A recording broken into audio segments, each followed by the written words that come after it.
আমরা শনিবার দিন মেল করেছিলাম যে principal opposition party BJP, leader of opposition along with approx 10 BJP MLA আমরা এসএসসি চেয়ারম্যান এবং সচিবের সঙ্গে মিট করতে চাই। শনিবার ফার্স্ট আওয়ারে আমাদের অ্যাসেম্বলি অফিস থেকে মেল করা হয় অফিসিয়ালি, সন্ধ্যা পর্যন্ত রেসপন্স করেননি। তখন আমরা একটা মেল করে বলি, আপনি যখন রেসপন্স করছেন না, ধরে নিচ্ছে আপনারা আমাদের সঙ্গে মিট করবেন। আমার মনে হয়েছে আপনি তো এখানে জানেন সবটাই একটা পাতাও নড়ে না এখানে মমতা ব্যানার্জির নির্দেশ ছাড়া। অল আর ল্যাম্প পোস্ট, একটাই তো পোস্ট। আজকে দুপুর 1:30টার সময় এসএসসি চেয়ারম্যান আমাদের অ্যাসেম্বলিতে মেল করে জানান যে আমি এখন মিট করতে পারছি না, 2 তারিখের পরে আমি আপনাদের ডেট দেবো। ডেট দেননি, 2 তারিখের পরে দেবেন। আমরা রিটার্ন মেলে বলি যে আপনার যে অফিসার আছে তার সঙ্গে মিট করব, কারণ বিষয়টা খুব আর্জেন্ট। 2 তারিখের পরে 6 তারিখে মিট করে কোনো লাভ হবে না। এটার সঙ্গে এই রাজ্যের হাজার হাজার পরিবারের বিষয়, লক্ষ লক্ষ মানুষের বিষয় যুক্ত রয়েছে। আমরা তারপরে রিটার্ন মেলে বলি যে আছে তার সঙ্গে মিট করব, আমাদের বক্তব্য রেকর্ড করতে হবে গভর্নমেন্টকে।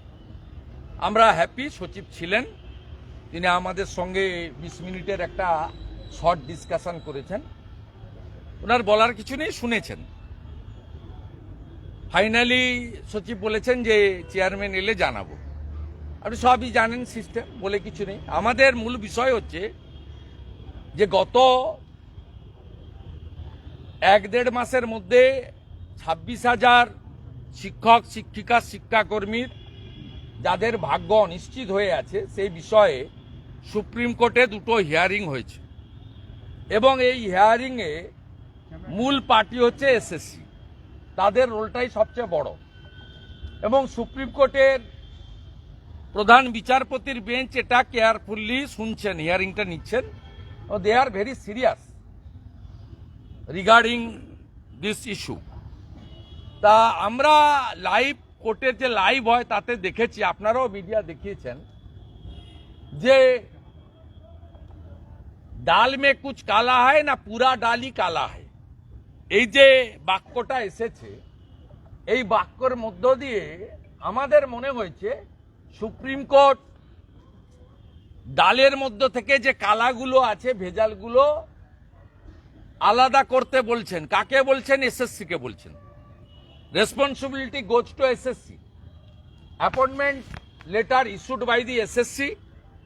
পিছনে পার্থর খেলা আছে, পিছনে ভাইপোর খেলা আছে, পিছনে তৃণমূলের চৌর্যবৃত্তি আছে, সবাই জানে। কিন্তু এসএসসি হচ্ছে মূল। আপনি আমি গিয়ে সেখানে পার্টি হয়ে লয়ার দিতে পারি না। আমরা এসএসসি কে জানতে চাইলাম যে মমতা ব্যানার্জির সভানেতৃত্বে 2022-এর 5ই জুন যে ক্যাবিনেট মিটিং হয়েছিল অতিরিক্ত শূন্যপদ ক্রিয়েট করার জন্য 5,880, ওই ক্যাবিনেটের রেজুলেশন তৎকালীন গভর্নর, আজকের ভাইস প্রেসিডেন্ট মান্যবর জগদীপ ধনখড়জি আটকে দিয়েছিলেন বলে ওই পোস্ট ক্রিয়েট হয়নি, ক্যাবিনেটের সিদ্ধান্ত কার্যকর হয়নি। তাহলে রাজ্য সরকার অর্থাৎ মুখ্যমন্ত্রী জানতেন যে 5,880 বেআইনি চাকরি হয়েছে, ধরে নেন অ্যাপ্রক্স 6,000 সাদা খাতাতে টাকার বিনিময়ে আপনাদের এমএলএ, এমপি, মন্ত্রী, নেতাদের আত্মীয় স্বজনকে, জেলা সভাপতির আত্মীয় স্বজনকে। তাহলে 26,000 থেকে 6,000 যদি বেআইনি নিয়োগ হয়, তাহলে অ্যাপ্রক্স 19,000 সামথিং বৈধ যোগ্যতা অনুযায়ী চাকরি পেয়েছে। এই 19,000 সামথিং যোগ্য, এদের চাকরি কেন যাবে? 2016 সাল থেকে চাকরি করার পরে তাদের কেন বেতন ফেরত দিতে হবে হাইকোর্টের অর্ডার অনুযায়ী 10% ইন্টারেস্ট সহ?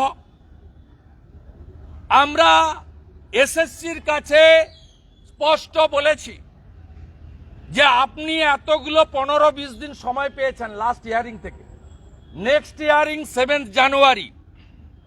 আপনি যোগ্য অযোগ্য আসল আর ভেজাল, আসল আর নকল, যোগ্যতায় মেধায় চাকরি পাওয়া আর টাকার বিনিময়ে চাকরি দেওয়া, এটাকে আলাদা করেছেন কিনা?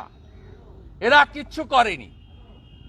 কারণ এরা মমতা ব্যানার্জি যে শূন্য পদ তৈরি করেছিলেন চোরেদের বাঁচানোর জন্য, চোরেদের রানী, এই ৬,০০০কে বাঁচাতে ১৯,০০০ সামথিং শিক্ষক শিক্ষিকা শিক্ষাকর্মীকে কতল করতে চায়। আমরা ভারতীয় জনতা পার্টি রাজ্যের প্রধান এবং একমাত্র বিরোধী দল, বিধানসভায় অন্য কোনো দলের মেম্বার নেই। আমি লিডার অব অপোজিশন। আমরা পরিষ্কার বলে গেলাম ৭ তারিখের হিয়ারিং এর আগে যোগ্য অযোগ্য সেগ্রিগেট বাছাই করার দায়িত্ব আপনার। আপনি আজ পর্যন্ত করেননি। আপনার মুখ্যমন্ত্রী এক্স মাস করছেন পার্ক স্ট্রিটে গিয়ে, আপনার মুখ্যমন্ত্রী সন্দেশখালিতে গিয়ে এপাং ওপাং ঝপাং করছেন, হেলিকপ্টার নিয়ে ঘুরছেন, আর যোগ্য শিক্ষক শিক্ষিকা শিক্ষাকর্মী রানী রাসমণি রোডে বসে আছে পিচ রাস্তার উপরে শীতের মধ্যে, আপনার কুয়াশার মধ্যে মশার কামড় খাচ্ছে। আমরা বলেছি ৭ তারিখের হিয়ারিং কোর্টের লাইভ ভিউ হয়, আমরা সবাই দেখব।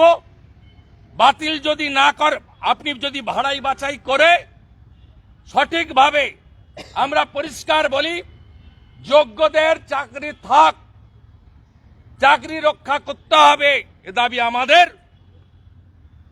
নইলে এই পরিবারগুলির যদি কোনো ক্ষতি হয় মমতা ব্যানার্জি দায়ী থাকবেন। আর অযোগ্যদের চাকরি বাতিল করতে হবে। একটা অযোগ্যর নাম যদি থাকে, টাকার বিনিময়ে যাদের চাকরি দিয়েছেন, পশ্চিমবাংলার ২ কোটি বেকার যুবক যুবতী, তারা তৃণমূলকে এবং মমতা ব্যানার্জিকে ক্ষমা করবেন না, এ বিশ্বাস আমাদের আছে। আপনি কিছুক্ষণ আগে একটা টুইট করেছেন যেখানে বলছেন যে এই সমস্ত দুষ্কৃতীরা ধরা পড়ছে বা আতঙ্কবাদীরা ধরা পড়ছে, এরা ধরা পড়েনি, এসব তৃণমূলের নেতা, তৃণমূলের নেতা বজবজে বসে আধারের কার্ড করছে। ওর আপনার বাংলাদেশে বাড়ি যশোরে, আরেকটা দিয়েছি নদিয়ার শান্তিপুরে, বড় পান্ডা, সাম্প্রদায়িক বীজ ছড়াচ্ছে জঙ্গিয়েরা। আচ্ছা, যারা এসএলএসটি আন্দোলন করছেন ওই ওয়াই চ্যানেলে বসে, তারা আজকে এসেছিলেন এসএসসি কে ডেপুটেশন দেওয়ার জন্য। তারা বললেন যে চেয়ারম্যান অবশ্যই নেই এবং তারা সেক্রেটারিকে ডেপুটেশন দিয়েছেন, রিসিভড হয়েছে কপি। তারা বলছেন যদি এরপরে সমস্যার সুরাহা না হয়, যদি ঠিক কৌশলী নিয়োগ করে তাদের বক্তব্য না তুলে ধরা হয়, তারা অনশনের পথে হাঁটবেন। না, আমরা তাদের যোগ্যদের পক্ষে আছি। তারা কি করবেন আমি বলতে পারি না। আমি শরীরের ক্ষতি না করে তাদেরকে লড়াই চালিয়ে যেতে বলবো, এবং আমরা যোগ্যদের পক্ষে আছি।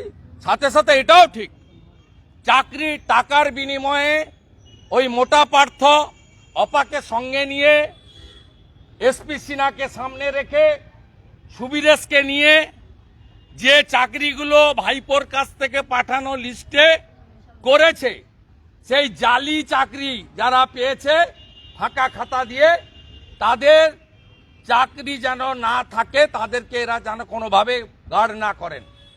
আমরা যোগ্যদের পক্ষে। আমি তো আপনাকে তথ্য দিয়ে বলেছি, মমতা ব্যানার্জি ৫ই জুন ২০২২ ক্যাবিনেটে লিখিতভাবে ৫,৮৮০ ভুয়া চাকরি দিয়েছেন, স্বীকার করেছেন। তাই তিনি অতিরিক্ত শূন্য পদ তৈরি করতে চেয়েছিলেন। ২৬,০০০ থেকে ৫,৮৮০ বাদ গেলে বাকিরা যোগ্য। নইলে মমতা ব্যানার্জি ২৬,০০০ পোস্ট ক্রিয়েট করতে রেজুলেশন করতেন। তাহলে কারা যোগ্য কারা অযোগ্য বাছাই করতে হবে এসএসসি কে। আমরা যোগ্যদের পক্ষে, অযোগ্যদের বিরুদ্ধে। এবং আমরা দায়িত্ব নিয়ে বলছি যে আমরা চাই অতিরিক্ত শূন্য পদ তৈরি করার জন্য কলকাতা হাইকোর্টের ডিভিশন বেঞ্চ মমতা ব্যানার্জির ক্যাবিনেটের বিরুদ্ধে সিবিআই তদন্ত নির্দেশ দিয়েছিল। সুপ্রিম কোর্ট স্টে দিয়েছে। আমরা এই চোর মমতা ব্যানার্জি তার অতিরিক্ত শূন্য পদ তৈরির পিছনে কি অসৎ উদ্দেশ্য ছিল সুপ্রিম কোর্ট যথাযথভাবে বিবেচনা করবেন এ আশাও আমরা রাখছি। মমতা বন্দ্যোপাধ্যায় বলেছেন হিঙ্গলগঞ্জ সহ বিভিন্ন এর উত্তর আগামীকাল সন্দেশখালীর মাটিতে আমি দেব। আচ্ছা, আপনি ভাড়া করে লোক নিয়ে গেছিলেন হেলিকপ্টার দেখিয়ে অনেক কিছু বিতরণ করে, আমি যাব কালকে ভালোবাসার টানে। মমতা বন্দ্যোপাধ্যায় এক সেকেন্ডে সব কথা শুনতে পাবেন ওখানে কিছু ঘটলে, এদিকে ফিরাদ হাকিম বা অন্যান্য যারা কালকে উত্তর দিয়ে দেবো ভালো করে, চলুন। আপনি কি যোগ্য শিক্ষক শিক্ষিকাদের সঙ্গে দেখা করতে যাবেন? ওরা একটা পুলিশকে আন্ডারটেকিং দিয়েছে, আমি যেটুকু শুনেছি ওদের মধ্যে অনেক ভাই বোনেরা আমার পরিচিত আছে, যে এই কর্মসূচিটা অরাজনৈতিক। লালবাজারকে একটা আন্ডারটেকিং দিয়েছে। আমি রাজনৈতিক ব্যক্তিত্ব, আমি চাই না তারা কোনোভাবে অসুবিধায় পড়ুক। পুলিশ বা শাসক দল আমাদের যাওয়াকে কেন্দ্র করে ওদের উপরে দমন পীড়ন চালায়। 7 তারিখে মমতা ব্যানার্জি এবং তার পোষিত এসএসসির চরিত্র গোটা বাংলা দেখুক, তারপরে পথই পথ দেখাবে। ঠিক আছে, আপনারা সল্টলেকে আসুন, আমি ওইখানে বলছি। ঠিক আছে, আপনারা তাহলে এগিয়ে যান।